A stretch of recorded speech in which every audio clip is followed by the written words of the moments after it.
ചിന്നസ്വാമിയിൽ തല്ലുമാല, കാണികൾക്ക് ആവേശം, ബൗളേഴ്സിന് ആടുജീവിതം.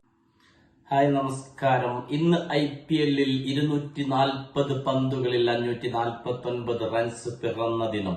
കൊണ്ടും കൊടുത്തും ഇരു ടീമുകളും മികച്ച പോരാട്ടമാണ് കാഴ്ചവെച്ചത്. SRHും RCBയും.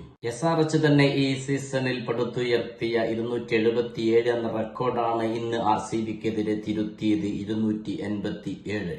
അതിൽ എടുത്തു പറയേണ്ടത് ഹെഡിന്റെ സെഞ്ചുറി തന്നെയായിരുന്നു. 41 പന്തിൽ 102 റൺസ് അടിച്ചു. ക്ലാസൻ 31 പന്തിൽ 67 അടിച്ചു. അബ്ദുൽ സമദ് 10ൽ 37 അടിച്ചു. എന്നാൽ 288 എന്ന ടാർഗറ്റിലേക്ക് ഇറങ്ങി RCBയും മോശമാക്കിയില്ല. കോഹ്ലിയും ഡുപ്ലീസിസും മികച്ച തുടക്കമാണ് RCBക്ക് നൽകിയത്.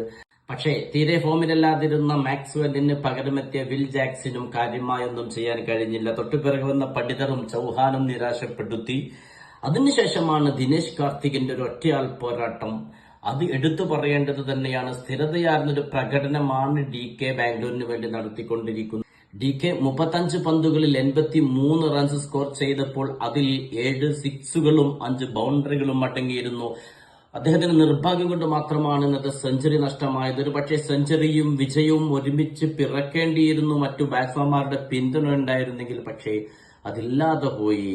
DKക്കും RCBക്കും 25 റൺസിന്റെ പരാജയം ഇന്ന് RCB ഏറ്റുവാങ്ങി. വളരെ നിലവാരം കുറഞ്ഞ ബൌളിംഗ് നിരയാണ് RCBക്കുള്ളത്. ഈ സീസണിൽ ഏറ്റവും തല്ലുവാങ്ങിയ ബൌളേഴ്സ് ഏതെന്ന് ചോദിച്ചാൽ RCBയുടേതെന്ന് നിസ്സംശയം പറയാൻ കഴിയും.